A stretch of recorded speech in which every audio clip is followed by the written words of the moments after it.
Olá, amigos. Estamos mais uma vez reunidos na Fraternidade Francisco de Assis. Nossa casa fica na cidade de São Paulo e nossos trabalhos são realizados principalmente às sextas-feiras. Há também os trabalhos das quartas-feiras às 20 horas e também às quartas-feiras às 15h30 no período da tarde. Então hoje está conosco o nosso amigo Mário Mas. O Mário Mas tem um trabalho bastante grande na doutrina espírita, apresenta o programa Desafios e Soluções na rede Boa Nova de Rádio, às quartas-feiras às 23 horas e às sextas-feiras às 11 da manhã.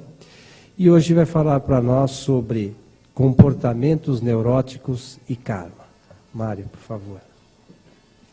Boa noite. É uma alegria estar com vocês. Espero que nós possamos sair daqui enriquecidos pelo que o Espiritismo oferece para nós e que este tema também possa ajudá-los a refletir sobre os comportamentos que temos. O tema comportamento neurótico é um pouco pomposo, né? Parece uma coisa assim muito complicada, mas nós vamos desmistificar e ver que são comportamentos que nós temos aí no processo evolutivo. Eu gosto de fazer a seguinte analogia, com coisas que nos tocam mais direto, que nós sentimos para falar destes comportamentos neuróticos. Quando nós comemos algo indigesto, o estômago vai reclamar desta alimentação que não foi bem aceita no nosso interior. Isto vai formar um mal-estar, uma indisposição, alguma alteração fisiológica nós vamos sentir por conta desse alimento indigesto. E de vez em quando nós fazemos isso. Você pega lá um prato que você gosta e de repente faz mal. Enquanto o organismo não colocar isso para fora, fica o desconforto, tá certo? Muito bem. Quando nós falamos do comportamento neurótico, estamos falando de algo semelhante. Quando nós guardamos dentro de nós algumas ideias e emoções discordantes dos nossos valores, isto causa um conflito interno, um desajuste, uma desarmonia interna. Deu para entender a analogia? Porque parece, às vezes, que este comportamento neurótico é algo da personalidade, é algo que a pessoa tem e não vai mudar. Não é bem assim. Todos nós passamos por crises diversas, conflitos, uma boa parte delas são passageiras, fazem parte do nosso processo evolutivo. É diferente de uma pessoa que tem um transtorno de personalidade. No transtorno de personalidade, a pessoa já reencarna com este transtorno, com esse desajuste. Por quê? Em vidas passadas, provavelmente ela causou uma desarmonia tão grande nela mesma, que hoje ela apresenta este comportamento. E provavelmente vai até o final da vida com esse transtorno, né? Mas, dentro da visão reencarnacionista, nós vemos que esse transtorno também, como várias doenças, dificuldades que nós enfrentamos na sociedade, tem a finalidade de ajudar o indivíduo a sair do sofrimento. É um sofrimento temporário que está ajudando ele a limpar o seu mundo interior, a melhorar, a sair dessa desarmonia. A visão reencarnacionista traz isso para nós, sair dessa visão fatalista, que as pessoas nascem assim e não vão mudar nunca. Não é bem assim. Tudo que nós estamos enfrentando hoje é passageiro. Aliás, isso traz um conforto para nós muito grande, porque algumas pessoas acham que elas vão ficar eternamente sofrendo dos males que ela está enfrentando por enquanto. E não é assim. Tudo passa, tudo muda. Muito bem. Essa desarmonia que nós apresentamos pode ser por conta do predomínio na personalidade do seu egoísmo, do seu orgulho, da sua vaidade. Uma pessoa egoísta, por exemplo, ela quer tanto atender os seus interesses pessoais que ela acaba prejudicando terceiros. O egoísmo, a gente pode dizer que é uma doença da alma passageira, mas que traz uma certa desarmonia no indivíduo. Por mais que o egoísta tenha coisas, que ele obtenha, junte dinheiro, seja lá o que for, valores, ele não se sente saciado. Por quê? Porque o desejo dele é doente. O egoísmo não é um estado natural de consciência, um estado harmônico. Portanto, por mais que o egoísta tenha tudo o que ele quer, e ele procura ter achando que isso vai trazer segurança, ele não se sente seguro, ele se sente inseguro. Porque esses pertences que ele tem, esses bens, são fugazes. Logo saem da sua mão, ou só de pensar em perdê-los, o indivíduo já vive os seus tormentos. O orgulho é a mesma coisa. O orgulho nos afasta das pessoas. Por quê? No orgulho nós achamos que somos melhores do que os outros. Se eu sou melhor do que os outros, então eu vou tratá-los de forma diferente. Eu não vou respeitá-los na sua individualidade, na sua singularidade, né? E isso vai trazer um problema no meu relacionamento com as pessoas. Então a gente começa a ver aí, nestes vícios de personalidade, que isso vai trazendo problemas nos seus relacionamentos interpessoais e até na sua sanidade, no seu equilíbrio pessoal. Se eu sou orgulhoso, toda hora eu fico medindo forças com as pessoas. Eu quero sempre ganhar, eu quero ser o melhor. Isto causa um transtorno na personalidade porque nunca ela está satisfeita com nada. No egoísmo é a mesma coisa, na vaidade. Então, são meios de o indivíduo buscar uma segurança, um bem-estar interior artificial, que não traz nada no seu interior. Enquanto ele não acordar e começar a cuidar do seu mundo interior. Bem, nós poderemos ter estes comportamentos neuróticos, que seria esta desarmonia interior, por conta das nossas atitudes, provenientes de vidas passadas. Mas por que de vidas passadas vai aparecer no presente? Porque está registrado no nosso psiquismo, não é? Assim como aquilo que estamos fazendo hoje, em nossa existência, fica registrado em nossa memória. E nós levamos estes registros para outras existências, que vão aflorar desde a infância em forma de alguns transtornos. É por isso que nós vamos encontrar muitas crianças muito tímidas. Quando recebem visita em casa, a criança se esconde de todo mundo, ou ela é muito medrosa, ela acha que os outros estão perseguindo, estão caçoando dela, estão ridicularizando, uma série de desconfortos que a criança enfrenta, que não existe motivo ali aparente para que ela sinta isso. De onde ela traz? É memória, ela traz do passado. Então, tudo que nós estamos fazendo hoje, de bom e de mal, fica registrado no nosso interior e vai gerar ou equilíbrio, saúde na personalidade ou transtornos. Transtornos a gente pode entender como sinônimo de tormentos pessoais, não é? Ora, se estes tormentos do passado estão aparecendo, é que eles precisam ser trabalhados. Eles estão denunciando como a personalidade se encontra, talvez desequilibrada, e, portanto, precisa trabalhar essas questões pessoais. Nós temos também os comportamentos atuais, decorrentes dos nossos pensamentos, das nossas emoções e das nossas atitudes. O que nós pensamos a respeito da vida e de nós mesmos? Muitas vezes nós não precisamos nem de obsessor para nos maltratar, porque nós fazemos isso tão bem, com os pensamentos persecutórios que temos sobre nós mesmos, nós nos colocamos tão para baixo que o obsessor fica secundário na vida da pessoa. Ela faz esse trabalho sozinha de aniquilar a sua existência. Agora você veja, é um paradoxo, não é uma contradição. Como que uma pessoa pode se maltratar assim?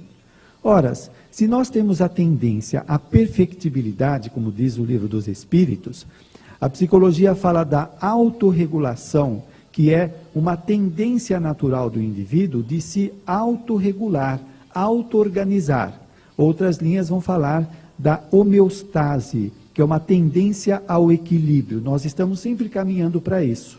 E por que que alguém vai se maltratar tanto? É um paradoxo, não é? Tem um lado da personalidade que quer a saúde, que está buscando alternativas, saídas, está buscando leituras, tratamentos, conversar com as pessoas, desabafar, colocar isso para fora. Ao mesmo tempo, tem um outro lado que coloca o indivíduo para baixo, que ele fica medindo forças com os outros, se coloca para baixo, se subestima, se autoanula, não é? Ele desvaloriza todas as suas capacidades, todas as suas possibilidades. É comum, às vezes, nós falarmos com um amigo, nossa, você tem uma facilidade de fazer isso ou aquilo, e ela acha isso até agressivo, você está querendo me agradar, eu sei como eu sou, não é? E o que ele está querendo dizer? Eu sei a droga que eu sou, não venha querer me convencer que eu sou uma pessoa legal. Por quê? A autoestima dele e a autoimagem, aquilo que ele pensa dele, está tão deteriorado que ele acredita realmente que ele não tem valor nenhum. Então, por mais que um lado queira colocá-lo em contato com a saúde, uma fica puxando para baixo. Muitas vezes nós espíritas poderemos achar que é uma obsessão, e não necessariamente. Se trata de uma auto-obsessão. O indivíduo está se obsediando, não é? Embora o lado que queira saúde, vida, esteja se manifestando. Bom, isso vai trazendo uma série de tormentos na personalidade, e esses comportamentos, esses tormentos que o indivíduo enfrenta, ele vai repercutir também nos nossos relacionamentos interpessoais. E aí, o que acontece? Quando eu prejudico os outros, esse prejuízo não fica só lá no outro. Por quê? Quando eu prejudiquei alguém, a imagem do que eu fiz fica dentro de mim. E isso vai trazer o quê? Sofrimento na personalidade. Algumas pessoas acham que são espertas quando elas fazem o mal para outrem ou prejudica uma instituição, achando que ninguém viu. E ela fica contente, ela se acha esperta. Ninguém vai perceber, ninguém vai achar. E ela acha que ela está livre das consequências daquilo que ela fez. Eu lembro de uma frase de Joana de Ângeles que diz o seguinte: o melhor para a pessoa que cometeu um erro é ela ser descoberta. Por quê? Quando isso acontece, ela começa a ressarcir o erro que ela praticou. O sofrimento de ser descoberta faz com que ela se redima interiormente. Ela saia dos tormentos que amanhã ou depois a culpa vai gerar na cabeça dela. Porque quando a pessoa faz uma coisa errada e passa desapercebido, ela pensa que passou, a cabeça dela tem um registro. No tempo e no espaço, essas informações vão começar a aflorar na sua consciência. É aí que vem a culpa e gera o transtorno na personalidade. Então nós temos que avaliar. Não vale a pena nós termos esses comportamentos que trazem prejuízo para outrem ou para as instituições. Porque o karma funciona tanto na nossa vida, como na vida dos outros e das instituições. Tem um autor até que diz o seguinte, que nós temos o ego karma, que é o karma pessoal, temos o grupo karma, que é o karma junto da família ou do grupo que nós fazemos parte, que pode ser do trabalho também, e temos o polikarma, é o karma com a sociedade. Então, o indivíduo que solta um balão e cai esse balão numa floresta e pega fogo, ele está adquirindo polikarma. Ele tem um compromisso de ressarcir a sociedade dos prejuízos que ele provocou. Ou um empresário que coloca um produto inadequado para ser vendido e isso traz sofrimento para as pessoas. Ele está adquirindo polikarma. E qual é o objetivo disso? De reeducar a pessoa. Dele se deparar com as consequências para ele se conscientizar dos seus atos e modificá-los, não é? Ter atitudes mais acertadas para ele começar a ajudar a melhoria do planeta. Muito bem. Então você já percebeu em você mesmo esses comportamentos neuróticos? Todos nós temos. Nós poderemos citar ansiedade. Quem não se sente diante de um acontecimento que está para acontecer? O indivíduo fica ansioso, fica pensando no que vai falar, no que não vai falar numa entrevista, por exemplo, numa apresentação no centro espírita. Ele fica antevendo sofrimentos que talvez não aconteça, mas na cabeça dele acontece. E isso traz um sofrimento muito grande. Uma pessoa que tem uma ansiedade mais severa, ela não consegue sair de casa, porque ela acha que vai acontecer grandes sofrimentos, transtornos, etc. Também os conflitos internos. Faço isso ou faço aquilo? São coisas que nós guardamos interiormente que são opostas e geram um conflito na personalidade, deixando ela paralisada. Todos nós passamos por isso. Que mais? Medos, baixa autoestima, autoimagem distorcida. Então, que imagem você tem de si mesmo? Por exemplo, você pode ter a imagem de uma pessoa que você gosta como sendo de uma pessoa bem-sucedida, ou realizada, ou extrovertida. Muito bem, é a imagem que você tem do outro. Qual é a imagem que você tem de você? É uma imagem de sucesso, de realizações, de pessoa boa? É uma imagem de fracasso, de mal-sucedido, de sofrimento? Tem um psicólogo que diz o seguinte: o autoconceito, que para ele é sinônimo de autoimagem, é destino. Conforme o conceito que o indivíduo tenha de si mesmo, esse é o destino que ele vai ter. Se ele tem o conceito de fracasso, ele vai ter atitudes que correspondam a este autoconceito. Ele vai buscar meios para fracassar na sua vida. A pessoa que não gosta de si mesmo e também acha que os outros não gostam dela, ela vai buscar evidências nos relacionamentos com os outros para confirmar que ninguém gosta dela. Então, é uma autoimagem. Muitos de nós temos esta autoimagem formada na infância. Porque a criança, ela não tem uma imagem ainda de si mesma. Por quê? Ela não tem um autoconceito. Quem eu sou? Ela ainda não sabe. Eu sou esperto ou bobo? Eu sou gordo ou magro? Estas coisas vêm dos pais, dos familiares. Então, se a criança é esperta, todos vão começar a falar dela. Nossa, como você é inteligente, você é esperta, você consegue resolver as coisas facilmente. Ela vai formando uma autoimagem que vem dos outros. Do mesmo modo, alguns pais vão dizer: você é muito burra, você não aprende nada, para de ser chorão. A criança vai tendo como qualidades pessoais que ela é burra, que ninguém gosta dela, que ela não é inteligente. Então aí começa a formar a autoimagem da pessoa. Qual é a autoimagem que você guarda? A autoimagem que você tem é uma que você formou de si mesmo ou é uma imagem que você traz dos seus pais, dos seus amigos da escola? Pega, por exemplo, na escola, as crianças e adolescentes, eles para colocarem apelido nos outros, são terríveis. Basta uma criança se destacar, ser um pouco diferente, pronto, ela já vai ser taxada de alguma coisa. Se ela for gorda, ou se ela for magra, se ela for alta ou se for baixa, ela já vai receber um apelido. E isto pode contribuir para formar a autoimagem dela. Então nós temos que reavaliar, porque esta autoimagem pode refletir muito nos nossos comportamentos, não é? E ser o destino, como eu falei. Por mais que a vida seja pródiga naquilo que traga para o indivíduo, ele busca meios de se cercear, de não dar certo. Porque lá dentro está codificado, no seu mundo interior, este insucesso, esta dificuldade que ele vai enfrentar.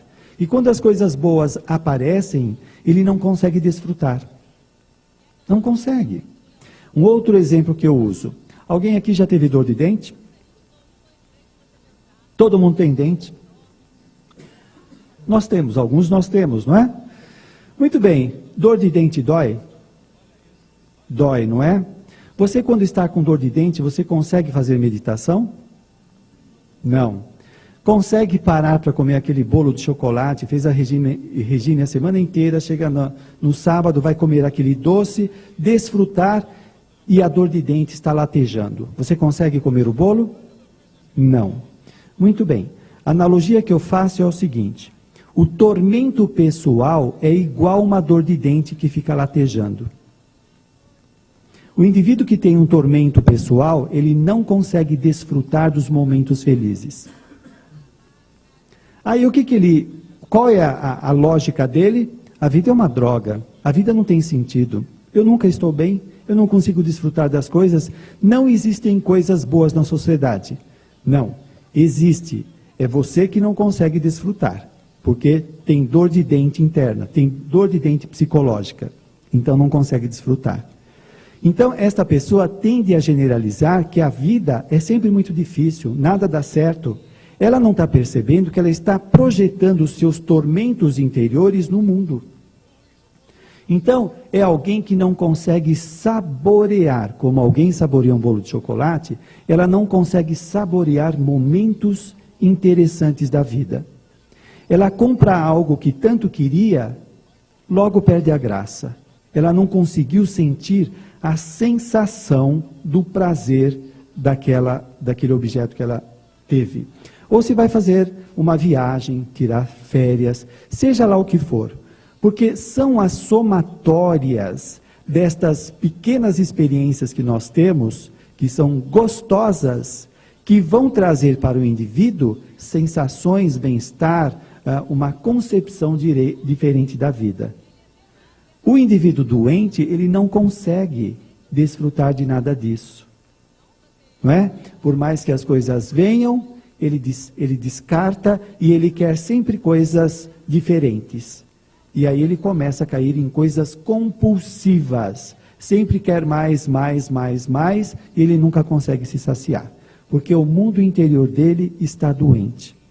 Como ele não sabe disso, quero repetir, ele projeta, ele acha que é o mundo que não lhe oferece oportunidades. Então, por exemplo, o indivíduo pode projetar o seu sofrimento na sua esposa, no seu marido, no chefe, seja lá em quem for, na mãe, no pai. Então ele justifica, é você que me faz assim, você que não me faz feliz. Então, você pega uma pessoa dessa neurótica, ela enche o seu companheiro ou a sua companheira de cobranças. Você nunca fala que me ama, você nunca fala isso ou aquilo. Por mais que se fala que ama o indivíduo ou a mulher, ela não recepciona, ela não saboreia esta consideração, porque ela está doente. Então, tudo que se faz para ela é pouco.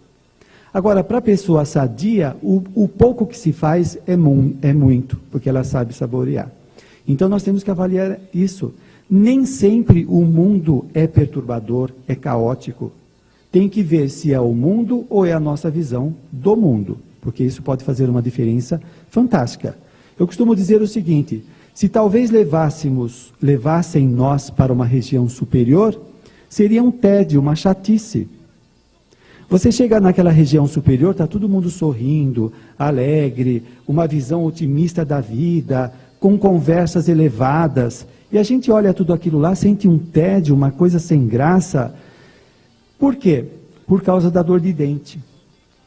Ou seja, por causa das dores psicológicas. Aquilo lá não tem graça, porque os nossos tormentos interiores não deixam desfrutar daquilo lá. Diferente disso, a pessoa que está harmonizada no seu mundo interior, o pouco que ela tem aqui no planeta, mesmo em situações adversas, ela consegue desfrutar. Porque é um estado subjetivo. O nosso problema não é geográfico. Não é estar naquela ou outra região. Não quer dizer que essas regiões não ofereçam energias e condições mais salutares. Mas no nosso caso, enquanto nós não resolvemos esses problemas internos, nós não conseguimos desfrutar. Veja na literatura espírita, os livros de André Luiz, como de tantos outros autores, Ivone Pereira, Divaldo Pereira Franco. André Luiz narra lá que eles têm um compromisso em nosso lar de não se queixarem, de não ficar lembrando das coisas terrenas. Por quê? Porque estas queixas, esta rememoração das coisas terrenas, trazem de volta as emoções perturbadoras que viveram enquanto na Terra. E isto gera uma desarmonia no ambiente. E ele vai dizer que existe uma música ambiente que gera um conforto, uma alegria, uma disposição diferente, por causa também desse compromisso que eles têm. Agora imagina no nosso plano aqui, onde os nossos pensamentos, as nossas emoções que nós jorramos, colocamos para fora incessantemente, perturbadoras, como refletem em nossos comportamentos. André Luiz vai dizer que ele vê verdadeiros focos, nuvens de pensamentos agregados, que se uma pessoa toma contato com aquilo, entra num pessimismo e num desânimo imediato, a vida perde o sentido. Olha que interessante. Como você deixa as energias da sua casa? O indivíduo vem no centro, ele vem com ideias elevadas, chega aqui, mantém os pensamentos para cima, etc. Chega em casa, briga com todo mundo. Ele começa a jogar dejetos mentais na sua casa, no seu travesseiro, e começa a ficar perturbado. Ele sai do trabalho, quer chegar em casa e descansar, ele chega lá e fica mais perturbado. É claro, o que ele está juntando na sua casa? Energias perturbadoras ou elevadas? Então nós temos que avaliar. Nem tudo que parece, que nós imaginamos, é segundo as nossas crenças, né? Que o mundo, a nossa casa, as pessoas é que nos fazem sofrer. Talvez seja a nossa atitude diante da vida, que tem que ser mudado. Muito bem. Existe uma coisa que a psicologia chama de identificação. O que é identificação? Quando eu me identifico com um comportamento, eu ganho as características desse comportamento. Vou fazer uma outra analogia. Se você, ao longo do seu desenvolvimento, se identificou com o seu pai, você começa a se comportar como ele.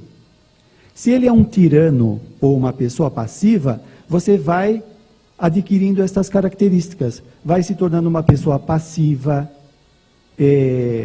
que foge dos enfrentamentos, ou é um tirano que briga com todo mundo, quer colocar ordem na casa. A pessoa vai se identificando com aquela característica do pai. Deu para entender? Ou da mãe, ou do chefe, da sociedade, seja lá do que for. Nós nos identificamos também com alguns dos nossos comportamentos neuróticos. Quando nós nos identificamos com um comportamento, nós temos a impressão que a nossa vida é aquele comportamento. Por exemplo, você pega uma pessoa insegura. É muito comum essa pessoa aparecer no consultório e falar: ah, eu sou inseguro para tudo. Ela está identificada com a insegurança. Eu primeiro desmistifico isso da cabeça dela. Você é insegura para tudo? Ela fala: eu sou. Eu falo: você é insegura para amarrar o sapato? Não, mas isso não. Então não é tudo. É para algumas coisas que a pessoa é insegura. Nós tendemos a generalizar. E nós caímos na cilada da generalização. Não é? Por quê? Nós vamos nos auto-hipnotizando pela ideia que alimentamos. Eu sou inseguro para tudo. Não é verdade. É só em algumas situações. Então, isso precisa ser especificado para a pessoa sair dessa armadilha. Porque provavelmente ela seja insegura para desempenhar o seu papel profissional, ou o seu papel de mãe, ou o papel de pai, que ela não foi preparada para isso, mas ela é suficientemente capaz de lidar com outras situações, que ela é expert, não é? Então isso é importante para resgatar a autoestima dela. Muito bem, quando nós nos identificamos com um comportamento neurótico, nós achamos que nós somos aquele comportamento neurótico. E o que acontece? Esta identificação fragmenta a vida. Isso é importante nós estarmos conscientes. A vida parece que é aquele conflito que nós vivemos. O indivíduo acha que a vida dele é a perda que ele teve, se identificou com a perda. Acha que a vida dele é o excesso de peso. Acha que a vida dele é o insucesso profissional. Acha que a vida dele é o inferno de vida que ele leva no casamento. Ele se identifica com fragmentos da sua existência. E a vida se circunscreve a estes fragmentos. Então, ele tem uma visão linear da existência, ele perde o todo, a sua polivalência, tudo que acontece na sua vida, e fica detido no fragmento, na identificação. A minha vida é um inferno, porque eu sou mal empregado, não estou bem casado, não gosto do meu corpo, e por aí afora. Você percebe essa fragmentação da vida? Com o passar do tempo, o indivíduo começa a se convencer como ele também é convencido pelo exterior que a vida dele não tem solução, que ele vai viver sempre esta situação difícil, porque ele se identificou. Identificar é ganhar as características. Então, é como se ele fosse possuído pelo comportamento. Deu para entender? Ele está se auto-assediando ou está sendo possuído por aquele comportamento. E ele perde de vista o todo, as condições diversas que acontecem na sua existência. E aí é óbvio que a vida perde o sentido, ela não tem nexo. Porque o indivíduo vive tanto tempo confinado naquela situação que ela parece realidade. Ela ganha o status de realidade, de objetividade. E se você vai falar com a pessoa, ela te prova, por A mais B, que a vida dela é só aquilo. E não tem saída. Isso é drástico. Traz muito sofrimento. Parece que não tem alternativa. O que acontece com o espírito quando desencarna, o indivíduo que desencarna, em sofrimentos e vai para o umbral, regiões inferiores, por causa dos seus comportamentos inadequados? Ele tem a impressão que ele vai viver eternamente nestas regiões inferiores. Ele cai num monoideísmo, numa ideia única, e as sensações que ele tem daquela situação, que parece que não tem solução. E nós, quando enfrentamos essas situações aqui no planeta, essas identificações com alguns comportamentos, parece que não tem solução, que é sempre daquele jeito. Bem, o que acontece? Estas identificações, junto com a massificação, esses valores materialistas que nós recebemos da sociedade, como o próprio processo de socialização, de receber os conhecimentos, os aprendizados que nós temos da sociedade, da cultura, da família, etc., vão massacrando o indivíduo de tal forma que a vida dele parece ser somente esta material. Não é? Então, não tem saída. Você pega uma pessoa depressiva, conversa com ela. Ela acha que não tem saída, que vai ficar sempre assim. A angústia que ela sente é terrível, massacra a personalidade. Por quê? As emoções estão exageradas, exacerbadas, de perdas, de insucessos, como também de coisas do passado, que ela não consegue nomear, mas sente aquela angústia, aquela tristeza muito grande. Ou outras experiências, a solidão. Por mais que o indivíduo esteja no meio de pessoas, aquela angústia, parece que ela está sempre sozinha, que ela nunca consegue preencher. Então, a pessoa passa 5, 10, 15, 20 anos nessa experiência, parece que não tem solução. A pessoa sofre muito. E isso pode ser um resgate dela, né? De coisas que ela tenha feito no passado, ou que está fazendo no presente, ou deixando de fazer. Aonde eu quero chegar com essa conversa? Na pergunta número 1 do Livro dos Espíritos, que diz o seguinte: o que é Deus? A resposta é: Deus é a inteligência suprema. O que isso quer dizer? Quer dizer que os nossos sofrimentos, eles não são casuais.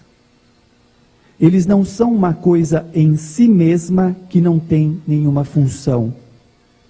Se Deus é a inteligência suprema, tudo que acontece em nossas vidas parte da inteligência, não é do acaso. O que domina as nossas existências é a causalidade, é a lei de causa e efeito, e não a casualidade. A casualidade, a nossa vida estaria à mercê da sorte ou do azar. O indivíduo diria: bom, eu tive azar de nascer nessa família esquizofrênica. Não, você não teve azar. Deus é a inteligência suprema. Você nasceu nessa família esquizofrênica porque você traz tendências esquizofrênicas de vida passada. Foi programado a sua existência nesta família esquizofrênica porque você precisa passar por essa experiência. O indivíduo que tem uma doença degenerativa não teve o azar dessa doença começar a se manifestar do acaso. Não existe acaso, existe causa e efeito. Está se manifestando porque houve uma programação para erradicar dele fantasias. Então a doença tem uma função. O indivíduo que colocar a arma na sua cabeça, a sua vida não está na mão desse bandido. Está na lei de causa e efeito. Se não é hora, momento de você desencarnar, você não vai desencarnar. Não é o bandido que manda na sua vida. Não é o agiota que vai arruinar a sua família. Depende da lei de causa e efeito, das suas necessidades. Isso muda tudo. Porque nós nos identificamos tanto com a materialidade que parece que o caos domina nossas vidas. E não domina. Atrás do caos existe uma ordem. Existe uma inteligência governando tudo. Objetivando o quê? O nosso crescimento, a nossa melhoria. Então nós não estamos entregues ao acaso, ao azar. Não. Aí a nossa indagação deve ser diferente. O que essa experiência está me mostrando? O que eu preciso aprender com ela? Quando surge uma doença, a indagação é a mesma. Eu costumo dizer, se você tiver um infarto, o que o infarto está falando para você? Cuidado, você está estressado demais, está comendo besteira. Para de se maltratar, porque senão eu paro. O coração está falando isso. Ou você para, ou eu paro. O coração está alertando o comportamento inadequado da pessoa. As doenças estão alertando, estão falando para nós alguma coisa, estão passando uma mensagem.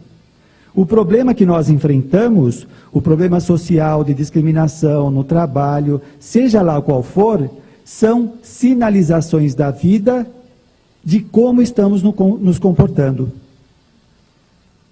A vida é pródiga e nós não escutamos. Não escutamos. O indivíduo, então veja bem, de repente você está com algum mal, você sente uma indisposição física, uma doença. A primeira coisa que você quer, qual que é? Remover a doença. Isso não adianta. Por quê? Você removeu, ela vai voltar. Por quê? O indivíduo ainda não aprendeu o que precisava aprender. A doença está falando, você precisa mudar seu comportamento. O problema social, seja lá o que for. Qual é a finalidade da encarnação dos espíritos? Está no Livro dos Espíritos, pergunta 132. Resposta: Deus a impõe com o fim de levá-lo à perfeição. Para chegar a essa perfeição, eles devem sofrer todas as vicissitudes da existência corpórea. Nós estamos aqui para nos aperfeiçoar e não para sofrer. O sofrimento é consequência das nossas opções. Não é uma determinação divina. O indivíduo, ele bebe sem parar, arruína o fígado dele, é Deus que está castigando? É ele que está exagerando. Percebe? O indivíduo provoca todo mundo, na família, ele é aquele que fica acusando, provocando, aí todo mundo vira a cara para ele. Aí ele acha que a vida é má com ele, que Deus não gosta dele, que as pessoas se afastam. Espera aí, ele está se observando? Nós temos que ver o que estamos fazendo em nossas vidas, que está gerando tudo o que acontece agora conosco. Nós estamos tão condicionados aos efeitos da vida. O que são os efeitos? Alguns sofrimentos, algumas limitações, que têm uma causa anterior. Nós ficamos só no efeito. E não atinamos quais são as causas, o que eu fiz para gerar essa situação na minha vida. Enquanto eu continuar fazendo aquilo, eu vou ficar gerando problema na minha existência. Será que eu estou disposto a mudar ou não? O espírito Hamed, ele vai dizer, no livro Um Modo de Entender, uma nova forma de viver, a respeito do karma. O karma quer dizer que as tuas ações, atos e atitudes geram ações, atos e atitudes. Geram as consequências daquilo que nós fizemos. Teu karma é feito daquilo que causaste. Modifica teu karma mudando tuas ações. Isto é o óbvio. Mas será que nós mudamos as nossas ações? Enquanto eu continuar fazendo a mesma coisa, eu vou continuar tendo os mesmos resultados. Eu estou disposto a mudar esta conduta, este pensamento, para ter resultados mais satisfatórios? Isso é o que temos que perguntar a nós mesmos. Porque muitos de nós queremos que a vida se modifique, que as coisas aconteçam, mas nós continuamos gerando com as nossas atitudes as repetições daquilo que já vem acontecendo em nossas vidas. Olha, gente, isso é fantástico, porque está mostrando que nós somos os protagonistas do nosso processo evolutivo. Nós somos os construtores. À medida que nós vamos mudando realmente, vai mudando todas as situações. Depois ele continua. Ao transformares teu modo de ser, transformarás as reações na tua existência. Olha só, quem joga rosas é a primeira pessoa a se perfumar. Quem atira lama, por consequência, é o que mais se enlameia. O que eu estou fazendo com a minha vida? Eu estou jogando boas ações, eu vou me perfumando com elas. Isso vai perfumando a minha vida. O que eu estou jogando em cima dos outros? Acusações, provocações, eu já estou gerando tormentos na minha vida. Então, a indagação que nós devemos fazer é olhar para nós e falar, espera aí, eu sou uma pessoa irritadiça, eu sou uma pessoa que as pessoas evitam, eu sou uma pessoa que toda hora tenho determinados tipos de doenças, o que eu estou fazendo? Aí eu também vou acusar meu corpo, né? Ah, meu corpo é uma droga, eu já nasci com essa disposição genética. Será que nasceu ou está formando? E se nasceu, não é para mudar? O karma, como diz Joana de Ângeles, é plástico, tem que ser mudado. Nós não temos que nos curvar a determinadas doenças ou limitações. Nós temos que buscar, de forma dinâmica, a sua superação. Ora, isso mostra que as possibilidades estão em nossas mãos, naquilo que nós façamos. Na melhoria da personalidade que somos, nós vamos mudando tudo. Podes modificar o teu karma aceitando o teu hoje e reprogramando tuas atitudes desagradáveis. Mudar o nosso comportamento. Gente, nós não somos pessoas acabadas. Acabadas, não estou falando de idade não, viu? E de maus tratos do corpo. Eu estou falando de estar pronto. Nós não estamos prontos, né? Nós somos um projeto em aperfeiçoamento. Nós podemos mudar os nossos comportamentos. Todas as nossas características de personalidades vão se modificando, isto é, quando nós vamos trabalhando para isso. Elas não estão prontas. Tirando o que eu falei, os casos de expiação, que o indivíduo traz alterações orgânicas, que ele não consegue de imediato mudar tudo, as provações nós podemos mudar. Porque a lei de causa e efeito, ela se manifesta através das provas e das expiações. Então, as provas nós devemos buscar mudá-las. Se você tem uma característica de personalidade que você não gosta, você já tentou, tem que persistir. Quanto tempo você persistiu? Eu dou o seguinte exemplo. Se você quiser ser engenheiro, basta você fazer a inscrição na faculdade? Não. Você tem que ir todo dia na aula, ler muitos textos, escutar o professor falar incessantemente, fazer muitos trabalhos, fazer pesquisa, trabalho de grupo durante 5, 6 anos, para assimilar um pouco daquele conhecimento. Quanto tempo você trabalha para mudar o seu comportamento? Meia hora? Lê um livro e já quer ser diferente? O indivíduo lê um livro de autoestima, pronto, ele já acha... Eu sou maravilhoso, eu gosto de mim, ela já acha que tem autoestima. Não é bem assim. Então, o quanto eu me empenho para mudar estas características que não estão satisfatórias na minha personalidade. O quanto eu me empenho. Então, veja bem, se você vai repetindo ao longo do tempo determinados comportamentos, este comportamento vai se incorporando à personalidade. Por exemplo,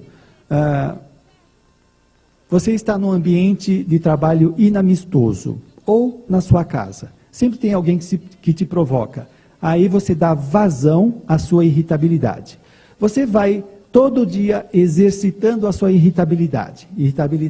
Chega uma hora que isto começa a ganhar características na personalidade. Que a pessoa se irrita por qualquer coisa. Por quê? Porque ela treinou muitas vezes. Você quer mudar um comportamento? Treine incessantemente.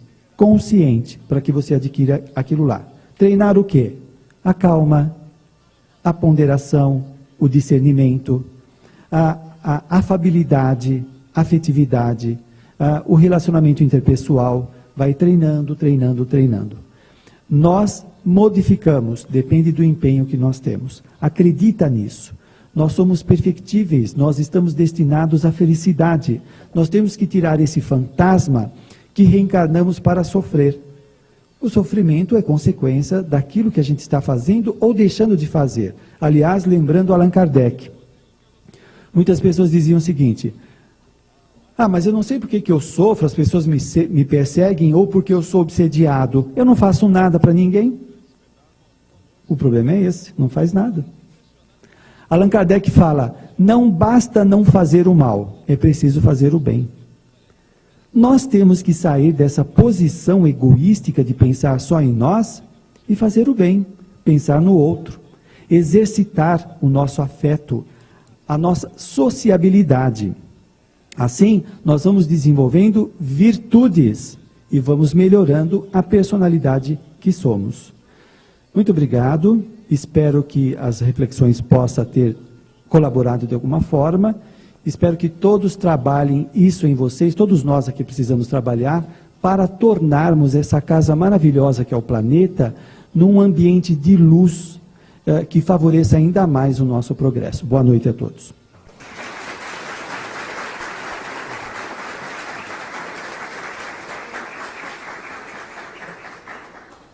Tudo que o Mário falou tem a ver com o nome do teu programa, Desafios, Soluções, não é por acaso, né, Mário? Nosso agradecimento, Mário. A gente espera contar com você outras vezes. E os nossos amigos da internet, o nosso abraço. No nosso site www.fraternidadeassis.com.br poderão rever esse programa dentro de alguns dias e poderão também assistir todos os nossos programas anteriores, que são realizados sempre às sextas-feiras. Então, o nosso abraço e até o nosso próximo encontro.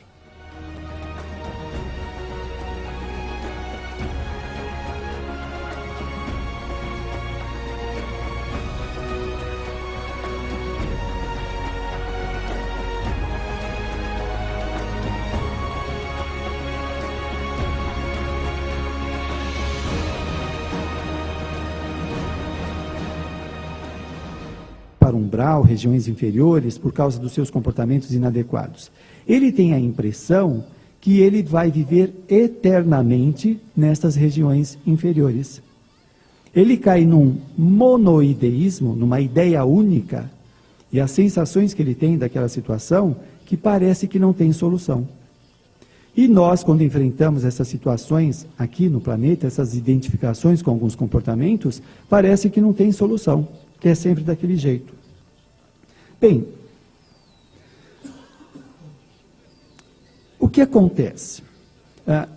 Estas identificações, junto com a massificação, esses valores materialistas que nós recebemos da sociedade, como o próprio processo de socialização, de receber os conhecimentos, os aprendizados que nós temos da sociedade, da cultura, da família, etc., vão massacrando o indivíduo de tal forma que a vida dele parece ser somente esta material. Não é? Então, não tem saída. Você pega uma pessoa depressiva, conversa com ela. Ela acha que não tem saída, que vai ficar sempre assim. A angústia que ela sente é terrível, massacra a personalidade. Por quê? As emoções estão exageradas, exacerbadas, de perdas, de insucessos, como também de coisas do passado, que ela não consegue nomear, mas sente aquela angústia, aquela tristeza muito grande. Ou outras experiências, a solidão. Por mais que o indivíduo esteja no meio de pessoas, aquela angústia, parece que ela está sempre sozinha, que ela nunca consegue preencher. Então, a pessoa passa 5, 10, 15, 20 anos nessa experiência, parece que não tem solução. A pessoa sofre muito. E isso pode ser um resgate dela, né? De coisas que ela tenha feito no passado, ou que está fazendo no presente, ou deixando de fazer. Aonde eu quero chegar com essa conversa? Na pergunta número 1 do Livro dos Espíritos, que diz o seguinte: o que é Deus? A resposta é: Deus é a inteligência suprema. O que isso quer dizer? Quer dizer que os nossos sofrimentos, eles não são casuais. Eles não são uma coisa em si mesma que não tem nenhuma função. Se Deus é a inteligência suprema, tudo que acontece em nossas vidas parte da inteligência, não é do acaso. O que domina as nossas existências é a causalidade, é a lei de causa e efeito, e não a casualidade. A casualidade, a nossa vida estaria à mercê da sorte ou do azar. O indivíduo diria: bom, eu tive azar de nascer nessa família esquizofrênica. Não, você não teve azar. Deus é a inteligência suprema. Você nasceu nessa família esquizofrênica porque você traz tendências esquizofrênicas de vida passada. Foi programado a sua existência nesta família esquizofrênica porque você precisa passar por essa experiência. O indivíduo que tem uma doença degenerativa não teve o azar dessa doença começar a se manifestar do acaso. Não existe acaso, existe causa e efeito. Está se manifestando porque houve uma programação para erradicar dele fantasias. Então a doença tem uma função. O indivíduo que colocar a arma na sua cabeça, a sua vida não está na mão desse bandido. Está na lei de causa e efeito. Se não é hora, momento de você desencarnar, você não vai desencarnar. Não é o bandido que manda na sua vida. Não é o agiota que vai arruinar a sua família. Depende da lei de causa e efeito, das suas necessidades. Isso muda tudo. Porque nós nos identificamos tanto com a materialidade que parece que o caos domina nossas vidas. E não domina. Atrás do caos existe uma ordem. Existe uma inteligência governando tudo. Objetivando o quê? O nosso crescimento, a nossa melhoria. Então nós não estamos entregues ao acaso, ao azar. Não. Aí a nossa indagação deve ser diferente. O que essa experiência está me mostrando? O que eu preciso aprender com ela? Quando surge uma doença, a indagação é a mesma. Eu costumo dizer, se você tiver um infarto, o que o infarto está falando para você? Cuidado, você está estressado demais, está comendo besteira. Para de se maltratar, porque senão eu paro. O coração está falando isso. Ou você para, ou eu paro. O coração está alertando o comportamento inadequado da pessoa. As doenças estão alertando, estão falando para nós alguma coisa, estão passando uma mensagem. O problema que nós enfrentamos, o problema social, de discriminação, no trabalho, seja lá qual for, são sinalizações da vida de como estamos nos comportando. A vida é pródiga e nós não escutamos. Não escutamos. O indivíduo, então veja bem, de repente você está com algum mal, você sente uma indisposição física, uma doença. A primeira coisa que você quer, qual que é? Remover a doença. Isso não adianta. Por quê? Você removeu, ela vai voltar. Por quê? O indivíduo ainda não aprendeu o que precisava aprender. A doença está falando, você precisa mudar seu comportamento. O problema social, seja lá o que for. Qual é a finalidade da encarnação dos espíritos? Está no Livro dos Espíritos, pergunta 132. Resposta: Deus a impõe com o fim de levá-lo à perfeição. Para chegar a essa perfeição, eles devem sofrer todas as vicissitudes da existência corpórea. Nós estamos aqui para nos aperfeiçoar e não para sofrer. O sofrimento é consequência das nossas opções. Não é uma determinação divina. O indivíduo, ele bebe sem parar, arruína o fígado dele, é Deus que está castigando? É ele que está exagerando. Percebe? O indivíduo provoca todo mundo, na família, ele é aquele que fica acusando, provocando, aí todo mundo vira a cara para ele. Aí ele acha que a vida é má com ele, que Deus não gosta dele, que as pessoas se afastam. Espera aí, ele está se observando? Nós temos que ver o que estamos fazendo em nossas vidas, que está gerando tudo o que acontece agora conosco. Nós estamos tão condicionados aos efeitos da vida. O que são os efeitos? Alguns sofrimentos, algumas limitações, que têm uma causa anterior. Nós ficamos só no efeito e não atinamos quais são as causas, o que eu fiz para...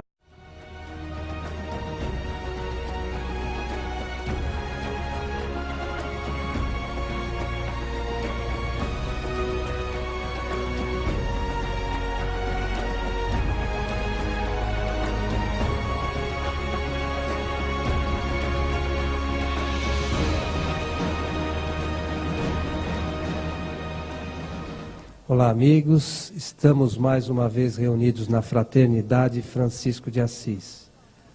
Nossa casa fica na cidade de São Paulo e nossos trabalhos são realizados principalmente às sextas-feiras. Há também os trabalhos das quartas-feiras às 20 horas e também às quartas-feiras às 15h30 no período da tarde. Então hoje está conosco o nosso amigo Mário Mas.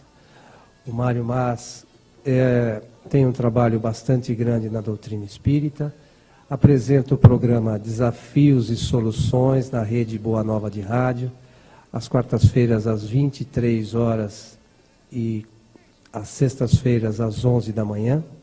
E hoje vai falar para nós sobre comportamentos neuróticos e karma. Mário, por favor. Boa noite.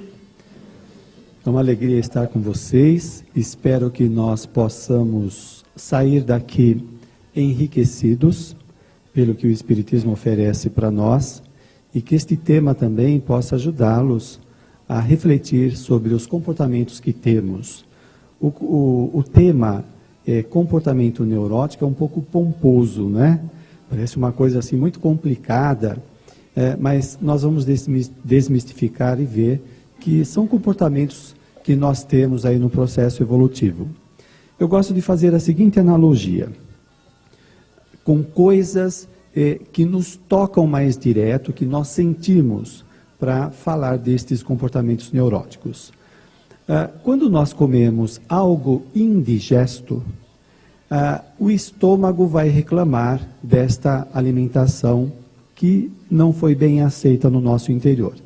Isto vai formar um mal-estar, uma indisposição, alguma alteração fisiológica nós vamos sentir por conta desse alimento indigesto. E de vez em quando nós fazemos isso. Você pega lá um prato que você gosta e de repente faz mal.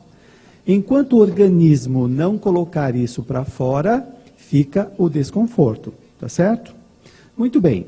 Quando nós falamos do comportamento neurótico, estamos falando de algo semelhante. Quando nós guardamos dentro de nós algumas ideias e emoções discordantes dos nossos valores, isto causa um conflito interno, um desajuste, uma desarmonia interna. Deu para entender a analogia? Porque parece, às vezes, que este comportamento neurótico é algo da personalidade, é algo que a pessoa tem e não vai mudar. Não é bem assim. Todos nós passamos por crises diversas, conflitos, uma boa parte delas são passageiras, fazem parte do nosso processo evolutivo. É diferente de uma pessoa que tem um transtorno de personalidade. No transtorno de personalidade, a pessoa já reencarna com este transtorno, com esse transtorno, com esse desajuste. Por quê? Em vidas passadas, provavelmente ela causou uma desarmonia tão grande nela mesma, que hoje ela apresenta este comportamento. E provavelmente vai até o final da vida com esse transtorno, né? Mas, dentro da visão reencarnacionista, nós vemos que esse transtorno também, como várias doenças, dificuldades que nós enfrentamos na sociedade, tem a finalidade de ajudar o indivíduo a sair do sofrimento. É um sofrimento temporário que está ajudando ele a limpar o seu mundo interior, a melhorar, a sair dessa desarmonia. A visão reencarnacionista traz isso para nós, sair dessa visão fatalista, que as pessoas nascem assim e não vão mudar nunca. Não é bem assim. Tudo que nós estamos enfrentando hoje é passageiro. Aliás, isso traz um conforto para nós muito grande, porque algumas pessoas acham que elas vão ficar eternamente sofrendo dos males que ela está enfrentando por enquanto. E não é assim. Tudo passa, tudo muda. Muito bem. Essa desarmonia que nós apresentamos pode ser por conta do predomínio na personalidade do seu egoísmo, do seu orgulho, da sua vaidade. Uma pessoa egoísta, por exemplo, ela quer tanto atender os seus interesses pessoais que ela acaba prejudicando terceiros. O egoísmo, a gente pode dizer que é uma doença da alma passageira, mas que traz uma certa desarmonia no indivíduo. Por mais que o egoísta tenha coisas, que ele obtenha, junte dinheiro, seja lá o que for, valores, ele não se sente saciado. Por quê? Porque o desejo dele é doente. O egoísmo não é um estado natural de consciência, um estado harmônico. Portanto, por mais que o egoísta tenha tudo o que ele quer, e ele procura ter achando que isso vai trazer segurança, ele não se sente seguro, ele se sente inseguro. Porque esses pertences que ele tem, esses bens, são fugazes. Logo saem da sua mão, ou só de pensar em perdê-los, o indivíduo já vive os seus tormentos. O orgulho é a mesma coisa. O orgulho nos afasta das pessoas. Por quê? No orgulho nós achamos que somos melhores do que os outros. Se eu sou melhor do que os outros, então eu vou tratá-los de forma diferente. Eu não vou respeitá-los na sua individualidade, na sua singularidade, né? E isso vai trazer um problema no meu relacionamento com as pessoas. Então a gente começa a ver aí, nestes vícios de personalidade, que isso vai trazendo problemas nos seus relacionamentos interpessoais e até na sua sanidade, no seu equilíbrio pessoal. Se eu sou orgulhoso, toda hora eu fico medindo forças com as pessoas. Eu quero sempre ganhar, eu quero ser o melhor. Isto causa um transtorno na personalidade porque nunca ela está satisfeita com nada. No egoísmo é a mesma coisa, na vaidade. Então, são meios de o indivíduo buscar uma segurança, um bem-estar interior artificial, que não traz nada no seu interior. Enquanto ele não acordar e começar a cuidar do seu mundo interior. Bem, nós poderemos ter estes comportamentos neuróticos, que seria esta desarmonia interior, por conta das nossas atitudes, provenientes de vidas passadas. Mas por que de vidas passadas vai aparecer no presente? Porque está registrado no nosso psiquismo, não é? Assim como aquilo que estamos fazendo hoje, em nossa existência, fica registrado em nossa memória. E nós levamos estes... Então, que imagem você tem de si mesmo? Por exemplo, você pode ter a imagem de uma pessoa que você gosta como sendo de uma pessoa bem-sucedida, ou realizada, ou extrovertida, Muito bem, é a imagem que você tem do outro. Qual é a imagem que você tem de você? É uma imagem de sucesso, de realizações, de pessoa boa? É uma imagem de fracasso, de mal-sucedido, de sofrimento? Tem um psicólogo que diz o seguinte: o autoconceito, que para ele é sinônimo de autoimagem, é destino. Conforme o conceito que o indivíduo tenha de si mesmo, esse é o destino que ele vai ter. Se ele tem o conceito de fracasso, ele vai ter atitudes que correspondam a este autoconceito. Ele vai buscar meios para se fracassar, para fracassar na sua vida. A pessoa que não gosta de si mesmo e também acha que os outros não gostam dela, ela vai buscar evidências nos relacionamentos com os outros para confirmar que ninguém gosta dela. Então, é uma autoimagem. Muitos de nós temos esta autoimagem formada na infância. Porque a criança, ela não tem uma imagem ainda de si mesma. Por quê? Ela não tem um autoconceito. Quem eu sou? Ela ainda não sabe. Eu sou esperto ou bobo? Eu sou gordo ou magro? Estas coisas vêm dos pais, dos familiares. Então, se a criança é esperta, todos vão começar a falar dela. Nossa, como você é inteligente, você é esperta, você consegue resolver as coisas facilmente. Ela vai formando uma autoimagem que vem dos outros.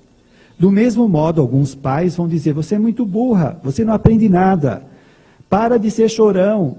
A criança vai tendo como qualidades pessoais que ela é burra, que ninguém gosta dela, que ela não é inteligente. Então aí começa a formar a autoimagem da pessoa. Qual é a autoimagem que você guarda? A autoimagem que você tem é uma que você formou de si mesmo, ou é uma imagem que você traz dos seus pais, dos seus amigos da escola? Pega, por exemplo, na escola, as crianças e adolescentes, eles para colocarem apelido nos outros, são terríveis. Basta uma criança se destacar, ser um pouco diferente, pronto, ela já vai ser taxada de alguma coisa. Se ela for gorda, ou se ela for magra, se ela for alta ou se for baixa, ela já vai receber um apelido. E isto pode contribuir para formar a autoimagem dela. Então nós temos que reavaliar, porque esta autoimagem pode refletir muito nos nossos comportamentos, não é? E ser o destino, como eu falei. Por mais que a vida seja pródiga naquilo que traga para o indivíduo, ele busca meios de se cercear, de não dar certo. Porque lá dentro está codificado no seu mundo interior este insucesso, esta dificuldade que ele vai enfrentar. E quando as coisas boas aparecem, ele não consegue desfrutar. Não consegue. Um outro exemplo que eu uso. Alguém aqui já teve dor de dente? Todo mundo tem dente? Nós temos, alguns nós temos, não é? Muito bem, dor de dente dói? Dói, não é? Você, quando está com dor de dente, você consegue fazer meditação? Não. Consegue parar para comer aquele bolo de chocolate? Fez a Regina a semana inteira, chega no sábado, vai comer aquele doce, desfrutar e a dor de dente está latejando. Você consegue comer o bolo? Não. Muito bem. A analogia que eu faço é o seguinte: o tormento pessoal é igual uma dor de dente que fica latejando. O indivíduo que tem um tormento pessoal, ele não consegue desfrutar dos momentos felizes. Aí qual é a lógica dele? A vida é uma droga, a vida não tem sentido, eu nunca estou bem, eu não consigo desfrutar das coisas, não existem coisas boas na sociedade. Não, existe, é você que não consegue desfrutar, porque tem dor de dente interna, tem dor de dente psicológica, então não consegue desfrutar. Então, esta pessoa tende a generalizar que a vida é sempre muito difícil, nada dá certo. Ela não está percebendo que ela está projetando os seus tormentos interiores no mundo. Então, é alguém que não consegue saborear, como alguém saboreia um bolo de chocolate, ela não consegue saborear momentos interessantes da vida. Ela compra algo que tanto queria, logo perde a graça. Ela não conseguiu sentir a sensação do prazer daquele objeto que ela teve. Ou se vai fazer uma viagem, tirar férias, seja lá o que for. Porque são as somatórias destas pequenas experiências que nós temos que são gostosas, que vão trazer para o indivíduo sensações, bem-estar, uma concepção diferente da vida. O indivíduo doente, ele não consegue desfrutar de nada disso. Não é? Por mais que as coisas venham, ele descarta e ele quer sempre coisas diferentes. E aí ele começa a cair em coisas compulsivas. Sempre quer mais, e ele nunca consegue se saciar. Porque o mundo interior dele está doente. Como ele não sabe disso, quero repetir, ele projeta, ele acha que é o mundo que não lhe oferece oportunidades. Então, por exemplo, o indivíduo pode projetar o seu sofrimento na sua esposa, no seu marido, no chefe, seja lá em quem for, na mãe, no pai. Então ele justifica, é você que me faz assim, você que não me faz feliz. Então, você pega uma pessoa dessa neurótica, ela enche o seu companheiro ou a sua companheira de cobranças. Você nunca fala que me ama, você nunca fala isso ou aquilo. Por mais que se fala que ama o indivíduo ou a mulher, ela não recepciona, ela não saboreia esta consideração, porque ela está doente. Então, tudo que se faz para ela é pouco. Agora, para a pessoa sadia, o pouco que se faz é muito, porque ela sabe saborear. Então, nós temos que avaliar isso. Nem sempre o mundo é perturbador, é caótico. Tem que ver se é o mundo ou é a nossa visão do mundo, porque isso pode fazer uma diferença fantástica. Eu costumo dizer o seguinte, se talvez levassem nós para uma região superior, seria um tédio, uma chatice. Você chega naquela região superior, está todo mundo sorrindo, alegre, uma visão otimista da vida, com conversas elevadas, e a gente olha tudo aquilo lá, sente um tédio, uma coisa sem graça. Por quê? Por causa da dor de dente. Ou seja, por causa das dores psicológicas. Aquilo lá não tem graça, porque os nossos tormentos interiores não deixam desfrutar daquilo lá. Diferente disso, a pessoa que está harmonizada no seu mundo interior, o pouco que ela tem aqui no planeta, mesmo em situações adversas, ela consegue desfrutar. Porque é um estado subjetivo. O nosso problema não é geográfico. Não é estar naquela ou outra região. Não quer dizer que essas regiões não ofereçam energias e condições mais salutares. Mas no nosso caso, enquanto nós não resolvemos esses problemas internos, nós não conseguimos desfrutar. Veja na literatura espírita, os livros de André Luiz, como de tantos outros autores, Ivone Pereira, Divaldo Pereira Franco, André Luiz narra lá que eles têm um compromisso em nosso lar de não se queixarem, de não ficar lembrando das coisas terrenas. Por quê?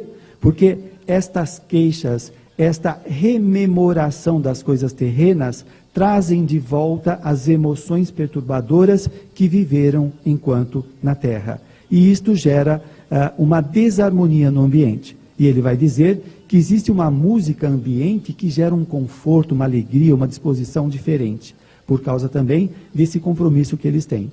Agora imagina no nosso plano aqui, onde os nossos pensamentos, as nossas emoções que nós jorramos, colocamos para fora incessantemente, perturbadoras, como refletem em nossos comportamentos.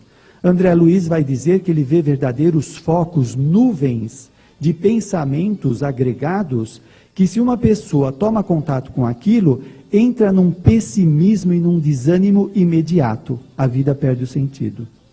Olha que interessante. Como você deixa as energias da sua casa?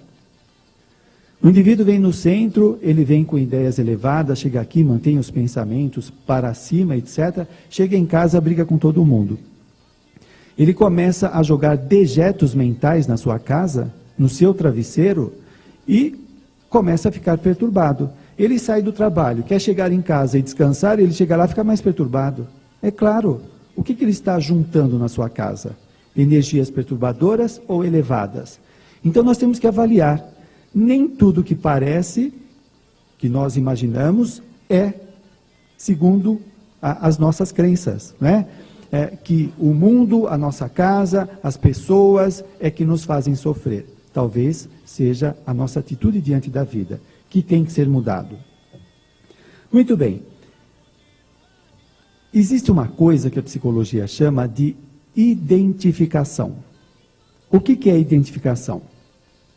Quando eu me identifico com um comportamento, eu ganho as características desse comportamento. Vou fazer uma outra analogia.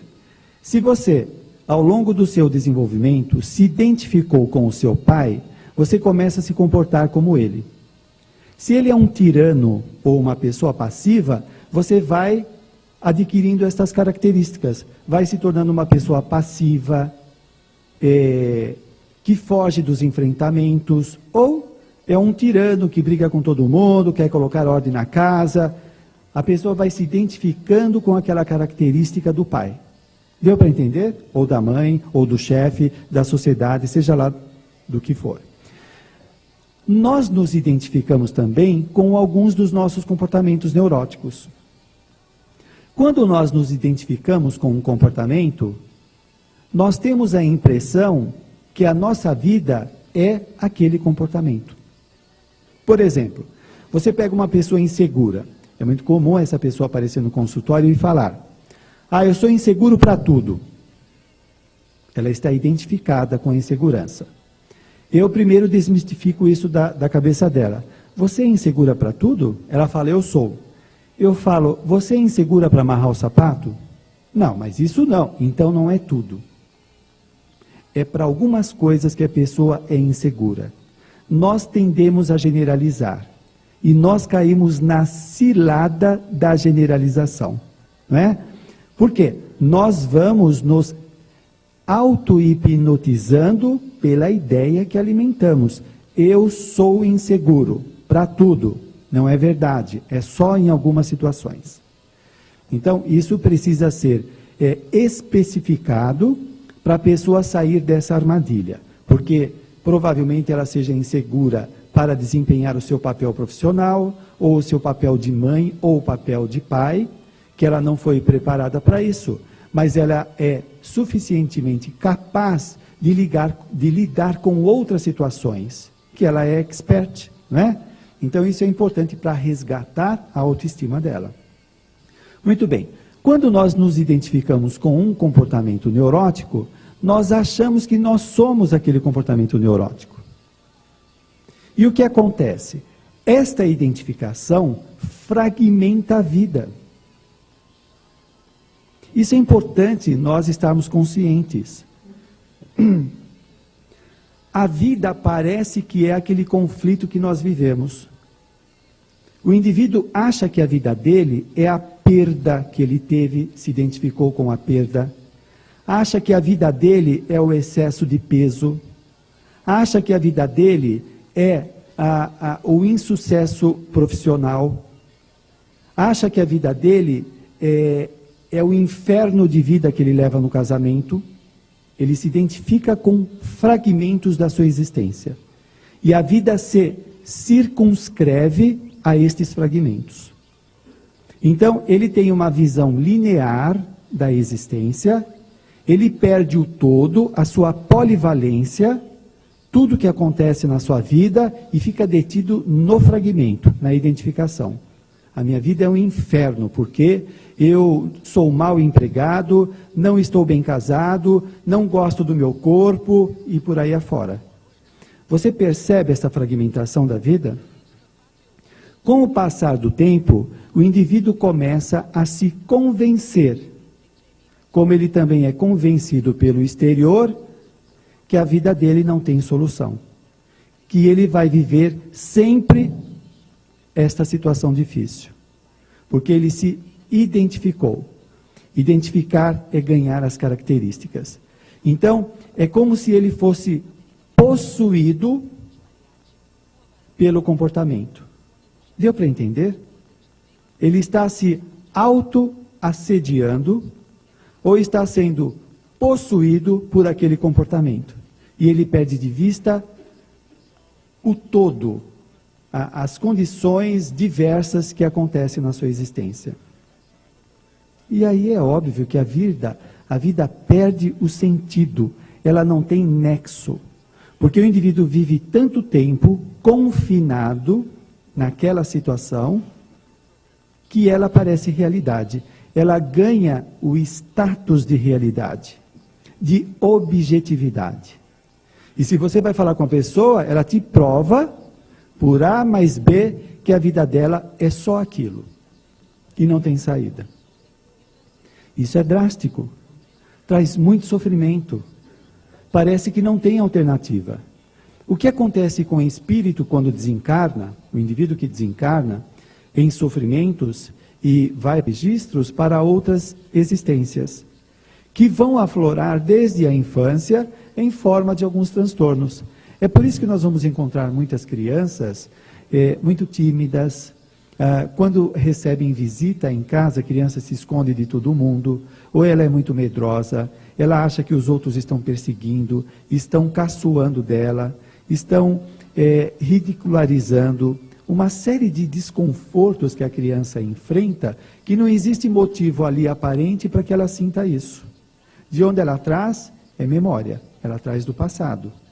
Então, tudo que nós estamos fazendo hoje, de bom e de mal, fica registrado no nosso interior e vai gerar ou equilíbrio, saúde na personalidade, ou transtornos. Transtornos a gente pode entender como sinônimo de tormentos pessoais, não é?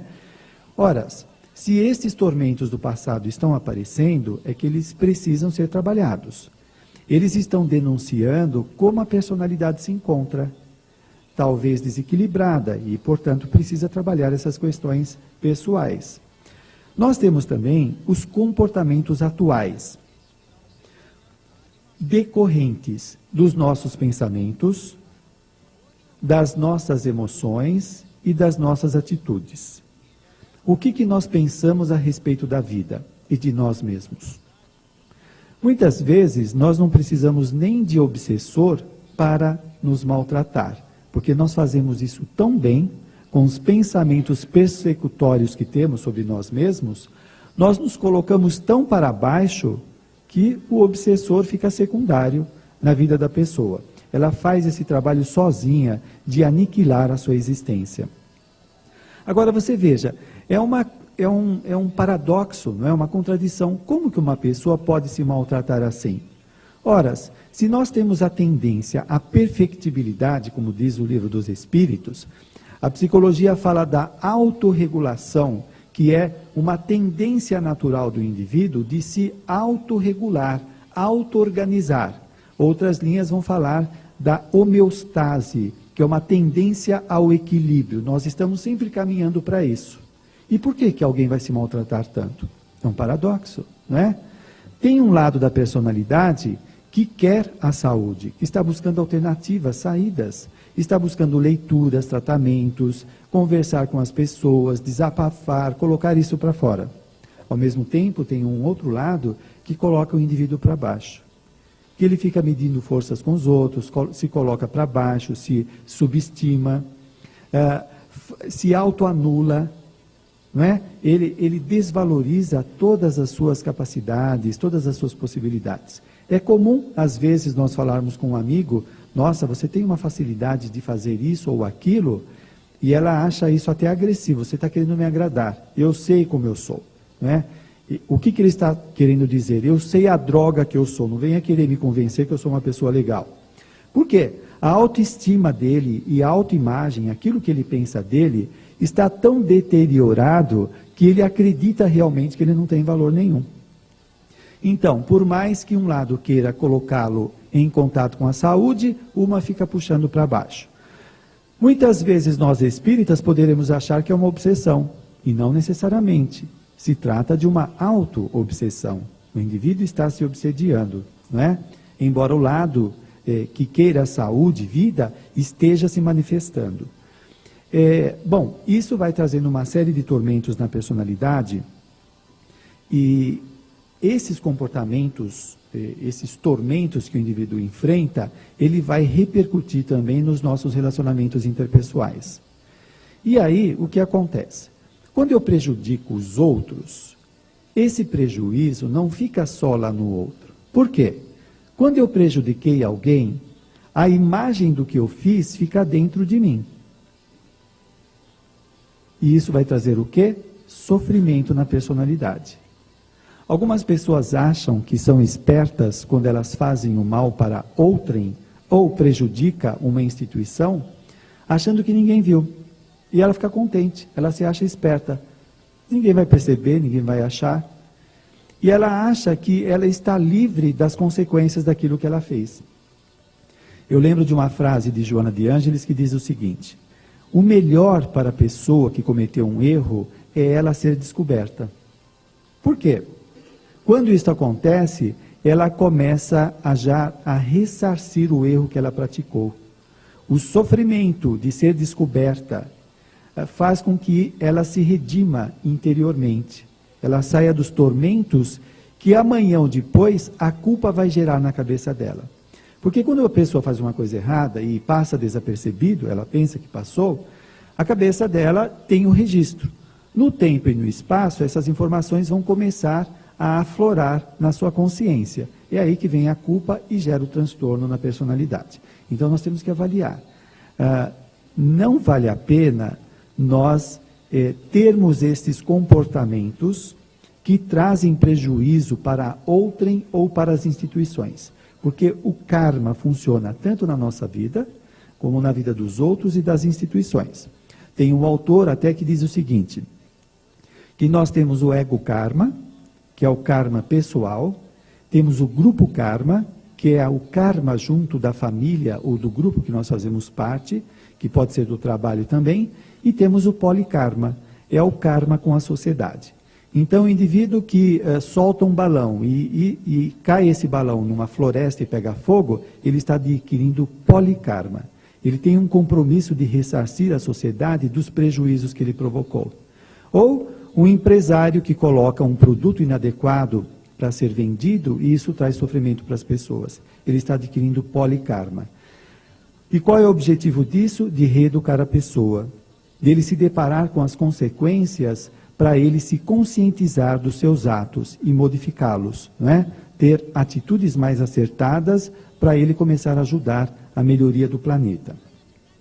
Muito bem.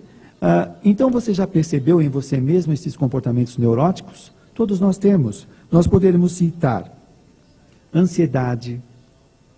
Quem não se sente diante de um acontecimento que está para acontecer?